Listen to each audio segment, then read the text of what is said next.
Choosing the person you want to spend the rest of your life with is a big decision. Not one that should be taken lightly, especially given the fact that divorce rates are getting higher and higher every day.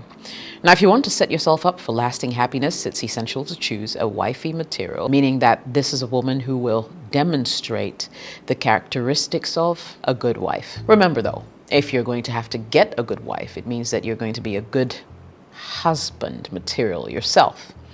This video, though, highlights all the signs that your girl is wifey material. Consider it a litmus test of sorts. How well will your girl do? I'll be right back.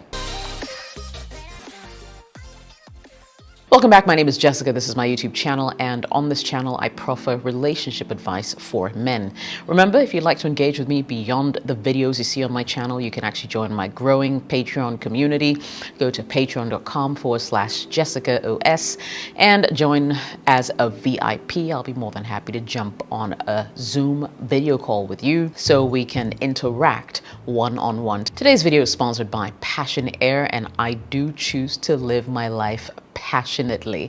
Plus, if you're ever in Ghana, the only way to fly and to get around from one city to the next is with Passion Air.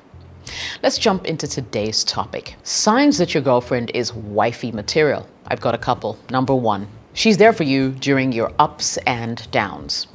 Now, the best way to assess people is really when you're in your lowest moments, because when you're in a high moment or when you're going through the best time of your life, you'll usually find a lot of friends and a lot of people who are willing to spend time with you because obviously it's pleasurable, it's exciting. Probably the money they're spending isn't even their own, and they will be more than happy to always say yes to you and make you feel good. But the true deciding factor of one's character or one's intentions towards another person is how they treat you when things are not going so well. Stating that fact, it goes without saying that a girlfriend who's only around during good times doesn't know how to be wifey material. Why? Because life is full of ups and downs, and you need her as much in the ups as you need her in the downs. If she disappears in your lowest moments, you already know what to do.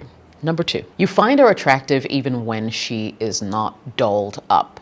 Now, I must admit, makeup definitely enhances a woman's looks. And depending on who the woman is, you either like to be really elaborate and go the whole 9 yards with eyeshadow and all that, or you can do something subtle, kind of like what I wear in this video. I could almost get away from making you think that I'm wearing no makeup at all. But the truth of the matter is, I personally do not judge women who wear makeup either excessively or subtly.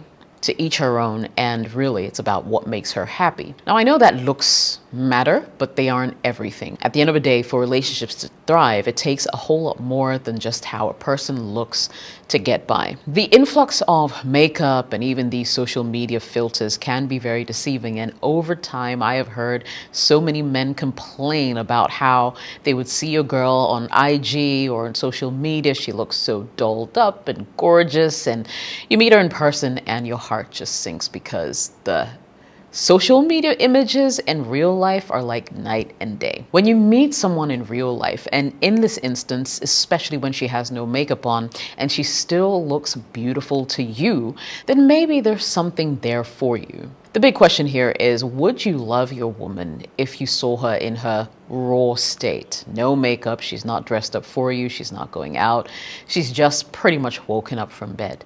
Do you still have those intense feelings for her? If you do, well, that's great, because I do understand the importance of physical attraction when it comes to relationships. It's not everything, but it does matter, and you need to be connected or attracted to your partner in one way or the other. So if you find her attractive even when she isn't dolled up, she just might be wifey material for you. Number three, she knows how to be independent.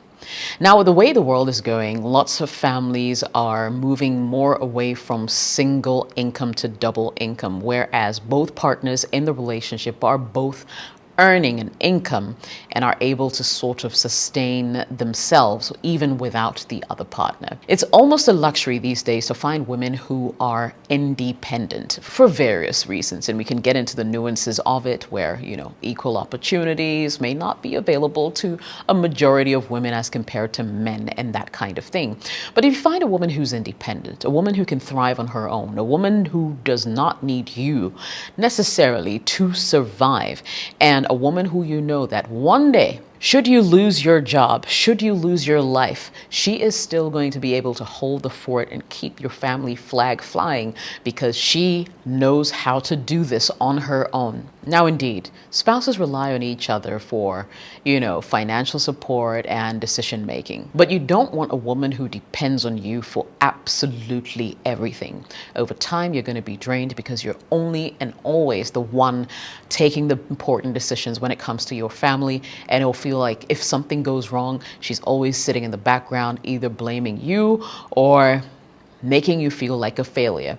Whereas if she was someone who could actually step to it, make independent decisions with or without your input, and generally just keep the family running, that's something that I believe is a plus for any woman that you should consider taking down the aisle. And number 4 kind of piggybacks off number 3, where I talk about how this woman who is wifey material is also financially independent. Just like what I said, if she cannot hold her own by herself, trust me, in the end, she's going to be a burden. You have 2 options. Either you help her to improve, become this better person before you wife her, or you become willing to be that guy who will completely take over the financial burden of not just yourself, but her as well, pretty much for the rest of your lives. There are lots of women out there who feel as if men have to be the ones to always be forking out money to keep families and relationships going.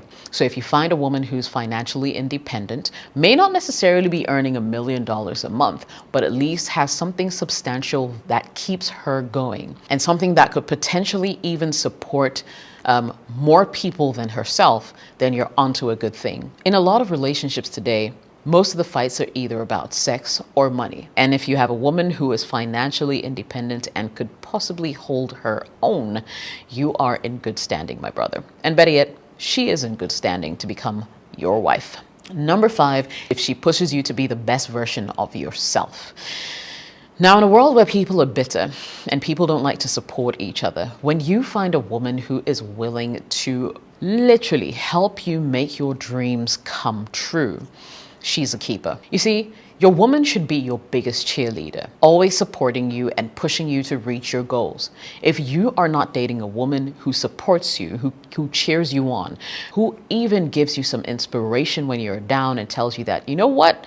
It doesn't matter, you're down for today, but tomorrow's another day to strike hard whilst the iron is still hot. You need a woman like that in your life. And if your girlfriend is not that type of person, then I'm sorry, you're in for a really rough patch. Because you see, relationships should be about supporting each other. If the person that you lay in the same bed with and vow before man and God to, live together pretty much for the rest of your lives is not that person who is also being your steady supporter and biggest cheerleader, then what is the point of starting that relationship or taking it any further? Number 6 is she doesn't expect you to be tough all the time. Now, in a world where men are struggling, going through so much emotionally and physically, just to keep their families going and put themselves on a kind of pedestal, in a world where men are being judged differently and are expected to have it all together and are expected to know it all and are not expected to, show weakness. If you find a woman who is willing to let you be yourself, to allow you to be vulnerable every now and again and not hold it against you, but instead realize that you are as human as she is and you have your low moments too and you have your weaknesses too, then you definitely have a keeper. There's nothing like having a woman who knows your weaknesses and never uses it against you, but instead helps you to really work on those weaknesses to become a stronger man. When she doesn't expect you to be tough all the time, that's a girl who's being real with you. And that's a girl who will not give you unnecessary pressure down the line because she understands that blood runs through your veins just like it does hers. Number 7, she gets along with your family and actually makes an effort to be a part of the family. All right, so So, many a times it's really hard for even family members to accept these new people that individual members of the family bring into their lives. And by this I mean, their partners, their girlfriends, their fiancés, their husbands, etc.